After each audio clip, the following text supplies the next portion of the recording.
Olá, eu sou a Ana e este é mais um vídeo para o canal Museu História e Artes. E hoje, como o próprio título já diz, quero falar sobre algumas adaptações de livros e contos do Ernest Hemingway para o cinema. E é uma abordagem pessoal, porque eu sou muito fã do Hemingway. Por incrível que possa parecer, embora eu tenha sérias críticas à persona do autor, eu considero a obra do Hemingway inescapável para quem quer entender a literatura do século XX.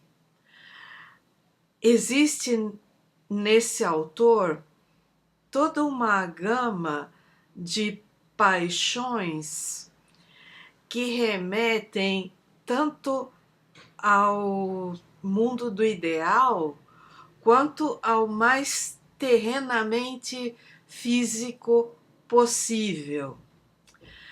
A prosa do Hemingway é direta, clara, concisa.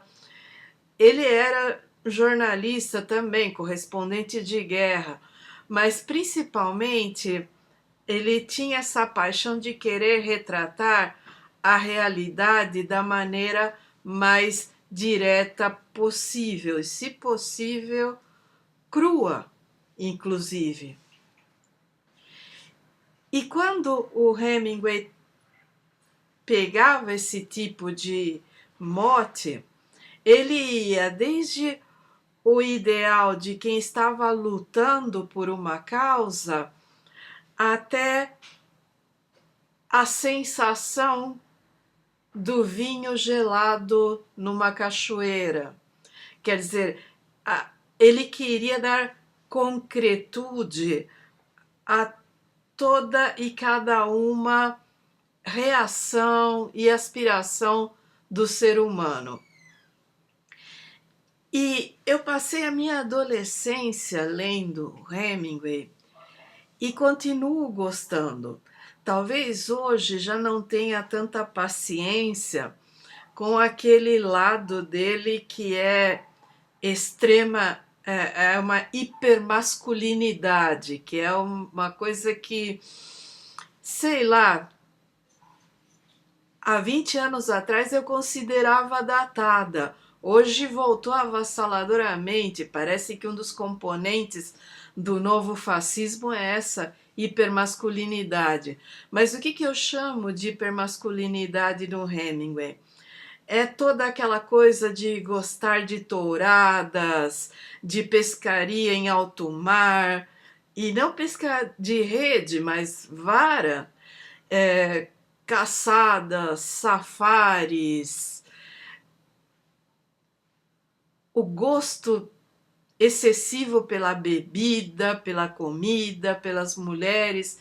É todo um bingo do que era ser homem na primeira metade do século XX, que incluía ter lutado em guerras, é todo um imaginário.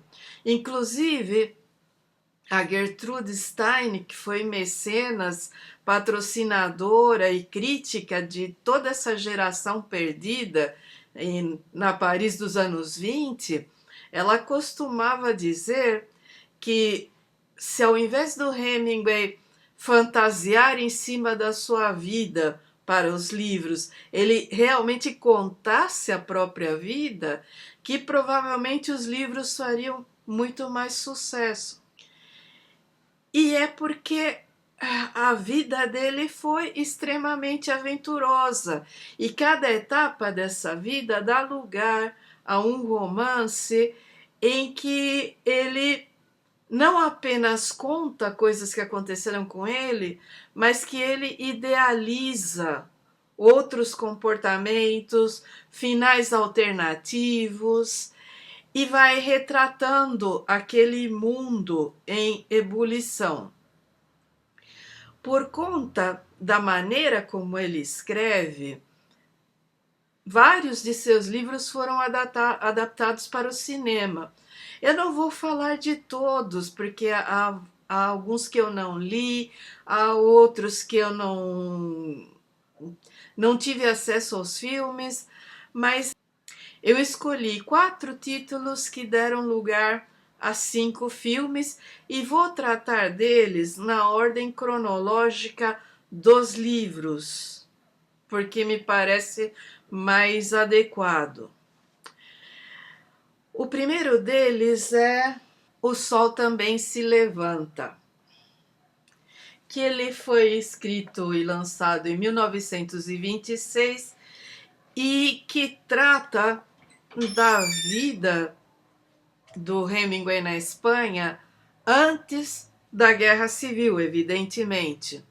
E retrata aquela geração de escritores e jornalistas e dandies, gente blasé, os anos loucos, os anos 20. E no meio disso há várias intrigas amorosas. É um livro muito bom porque vocês estão vendo, Hemingway não era um cara de fazer tijolões. Existe um ou outro que é mais grosso, mas as suas histórias são repletas de ação. Essa linguagem econômica e concisa faz com que aconteça muita coisa em parágrafos muito enxutos. Então você tem, para o cinema, isso é quase que um roteiro.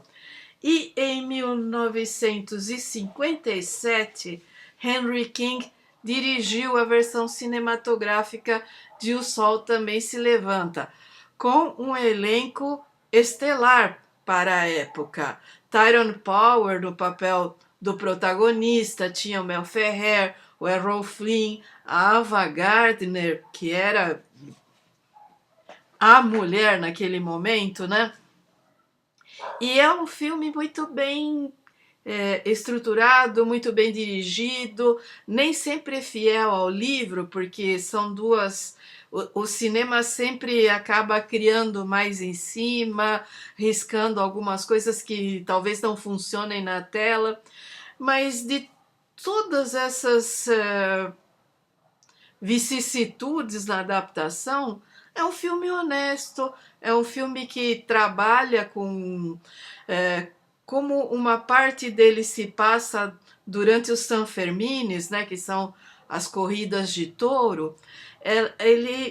O diretor abusa dos planos abertos, abusa de mostrar as cidades espanholas que eles vão visitando e a movimentação da tourada, as corridas. É muito didático na adaptação. É um filme que eu recomendo e que até pouco tempo atrás estava disponível na TV por assinatura. Agora já há alguns meses que ele não é exibido em nenhum dos canais, mas que não deve ser difícil de encontrar. O segundo filme, quer dizer, o segundo livro é o Adeus às Armas, que ele é de 1929 e que retrata de uma maneira bem idealizada a experiência do Hemingway na Primeira Guerra Mundial e como ele foi ferido, se apaixonou por uma enfermeira, mas a partir desse plano inicial ele viaja e faz um romance. E é muito interessante porque, apesar de ser um sujeito fascinado por armas, ele não tinha uma boa opinião sobre guerras. Então, é um livro ambíguo, porque ao mesmo tempo que critica a inutilidade da guerra, o desperdício de vidas, o impacto na vida das pessoas comuns, há uma romantização, há uma idealização, é muito interessante de ler. E ele gerou 2 filmes, o que é muito sintomático. Há um filme de 1932, dirigido por Frank Borzage, e que tem nos papéis principais Gary Cooper, Ellen Hayes e Adolphe Menjou.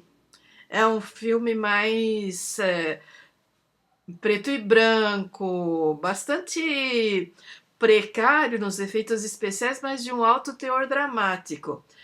Em 57, Charles Vidor dirigiu a nova versão, e aí já é estrelada pelo Rock Hudson, Jennifer Jones e Vittorio De Sica, que é o que eu mais assisti porque é o que passava na sessão da tarde. Então é um filme bastante bonito visualmente, bem colorido, com toda uma trilha sonora extremamente dramática e que se pega muito no drama retratado no romance, sabe?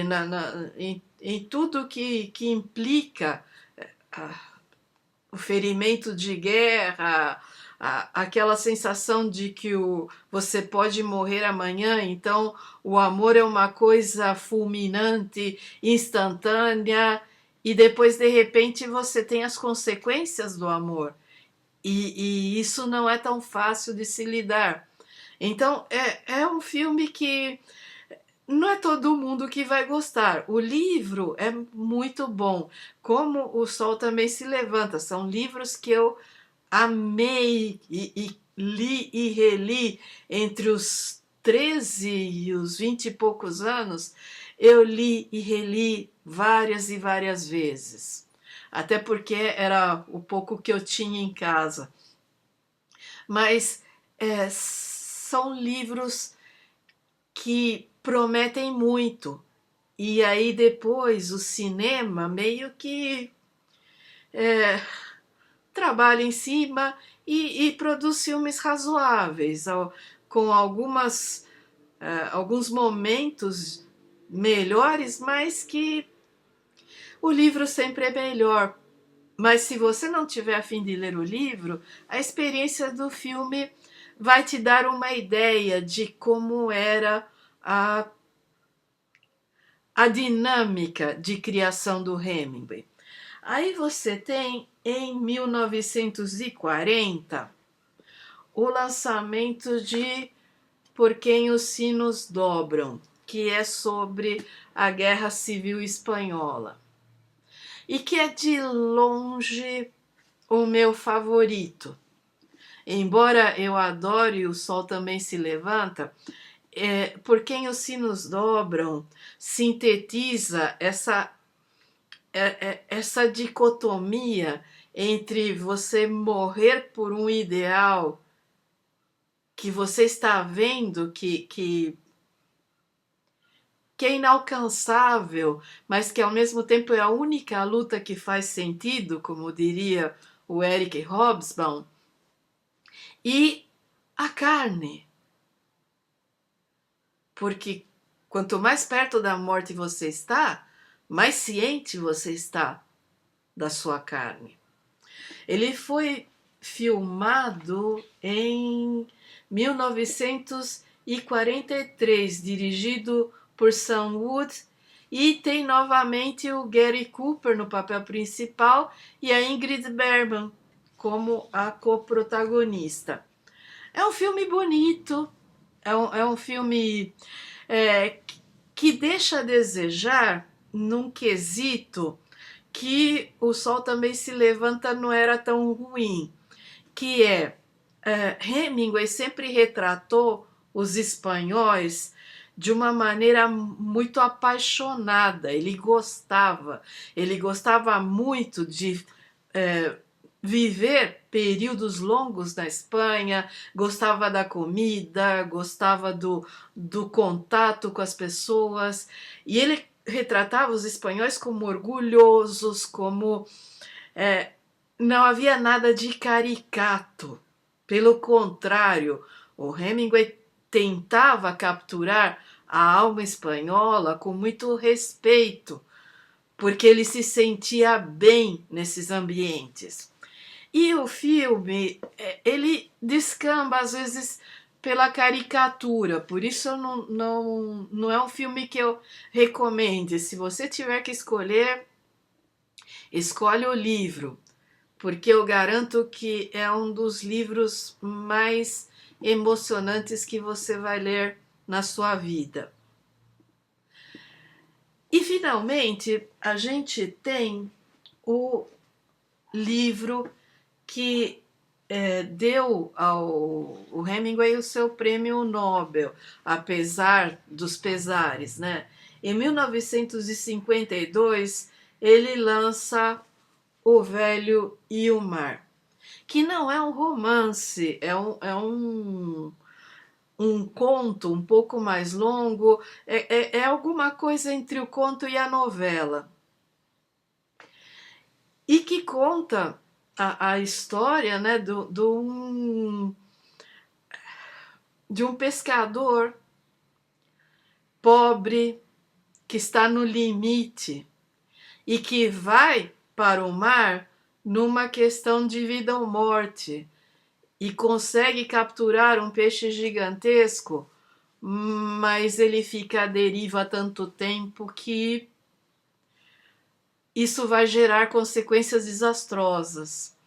Então, é uma história muito bem escrita, demonstra uma maturidade incrível, há pouquíssima idealização, no sentido em que ele se atém ao universo desse pescador, que é um universo muito pragmático, muito carnal, muito exposto às intempéries. Então, toda a linguagem gira em tornar real esse embate do homem com a natureza e acaba metaforicamente retratando a própria luta pela vida da nossa espécie. É de longe tida como a obra magistral do Hemingway. Eu sei lá, eu fico pensando, né, que por mais que eu goste, por mais que eu não gostei do filme, porque a personagem é um pescador cubano. E o esforço do Hemingway por retratar um pescador latino, caribenho, é um esforço honesto. Aí, em 1958, John Sturges dirige o filme e coloca Spencer Tracy no papel principal. Spencer Tracy, que é um irlandês, quer dizer, um estadunidense de origem irlandesa, e que não tem absolutamente nada em comum com a personagem do livro. É um filme sensacional, é um filme muito bem dirigido, nada contra o Spencer Tracy, que é um ator de primeira grandeza, mas isso desvirtua o livro. Então você tem aí toda uma gama de como o cinema interagiu com a obra do Hemingway. Ainda tem um outro filme que eu nunca tive acesso aos contos, que é As Neves do Kilimanjaro, que foi um conto que ele publicou na Esquire, que era uma revista masculina, em 1936, e que em 1952 o Henry King dirigiu com Gregory Peck, Susan Hayward e a Ava Gardner. E eu me lembro desse filme porque a minha mãe sempre foi muito fã do Gregory Peck, então todo filme que passava na TV com o Gregory Peck, a gente conhecia de trás para frente, porque sempre que passava em casa se assistia. Então, eu não consigo, eu estou dando esse como sugestão apenas, porque eu não tenho a menor ideia se ele é fiel. O máximo que eu consegui descobrir é que pegou o conto e mais uma série de contos do Hemingway e transformou em uma história só. Mas o filme é bonzinho do ponto de vista de que os atores são todos estrelas em sua época, mas que para a concepção de cinema, eles são atores de mediano para bom, sabe? Eles têm aquela aura estelar, mas não são pessoas de grandes recursos dramáticos. E estão retratando outra dessas histórias de luta do homem contra a natureza e da insignificância do homem e de como, a partir do momento em que a natureza leva a melhor, o pior das pessoas é despertado. Então, nesse sentido, o filme é muito legal, é um filme bonzinho.